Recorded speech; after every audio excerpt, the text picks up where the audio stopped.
Actually, I had somebody over here the other day because I'm signing book plates for this next novel, The Devil's Hand, coming out, and I have all these books that need to go out and get packaged and printing labels and all this stuff. People think that publisher like does all that stuff for you. Well, this other room, if I was to like pan the camera around here, chaos. So a kid came over to help, and he's going into the Army, and he has an SF type contract, and so we were talking about that, and I said, hey, you know, training, what you have to do is show up at the right place at the right time with the right gear and not quit. Like there you go. Like get through it and then get to your team, and then you can go earn your graduate degree. But yeah, some of those same thing in Buzz, just like you were talking about right there. You know, just don't quit, but you got to show up at the right time at the right place with the right gear, or you're gonna make it a lot more painful for yourself and the rest of your team. And I tell you, Jack, it's one of those things too, even to this day.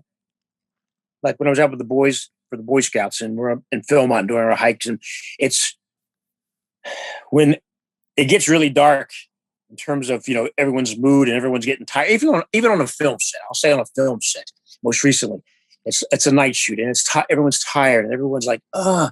And I'm still thinking how lucky I am to be working on this movie and to be out here filming, and all of a sudden I become inside, it kind of lights up, and I become like this beacon. People go, how the hell are you not tired and wet and cold? I go, I am, but I am so happy to be here. I'm so happy to be working, and I can't wait to start filming this next scene. And you know what? To me, I'm living the dream. Amazing. Yeah, but aren't you tired and cold? Of course I am. I go, but hey, only thing I control is this. That's right. And I am happy to be here, you know? So I go, you know what? What's whining going to do about it? Not a thing. And so next thing you know, it starts to change other people's attitudes. That's right. It affects everybody around you. No doubt about it. And then you realize that your attitude and your demeanor affects everybody. And on film sets, I equate film sets very much like the military, because if you have a director who's a miserable fuck who is not a nice person, who yells and screams, it affects the entire crew and how the production moves forward and how people act and react to each other.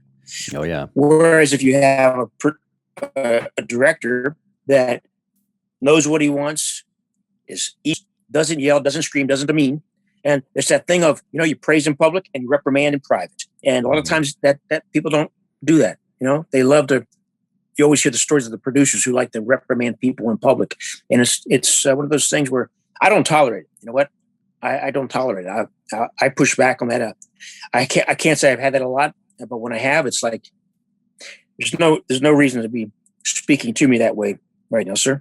You know, I'm here to do the best job I can. I'm sorry that you didn't care for that take I did or what I did, but you know what?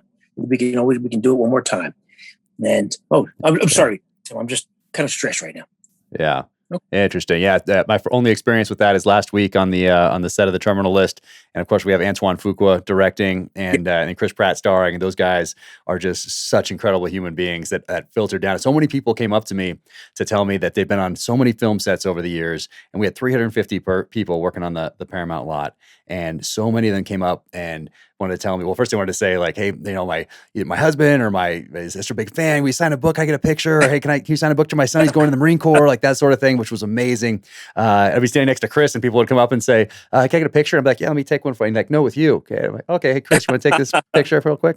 But Antoine, I mean, it comes from that top down, and people see him, it's super late at night. They see Chris, they see that smile on his face. Everybody's happy to be working. And people came up and said, we've worked on a lot of sets and we haven't felt this before. And we also had like 10, 12 team guys there. So SEAL buddies of mine on set, either as technical advisors, as actors, or, you know, whatever, it's stuntmen. And we're all there together. It's like a reunion. So it was such a cool, it felt like a family, even though there was 350 people there. It felt like we were one big family, one big team. And COVID probably played into that too, because, you know, there's been a lot of uncertainty around working in Hollywood. And here we are with 300 people on set with all these COVID protocols in place, but we're there, we're getting it done. It's super late, but everybody was so happy to be working. And then to have Antoine up there and have Chris up there it was really cool to see that. And I've never experienced that before.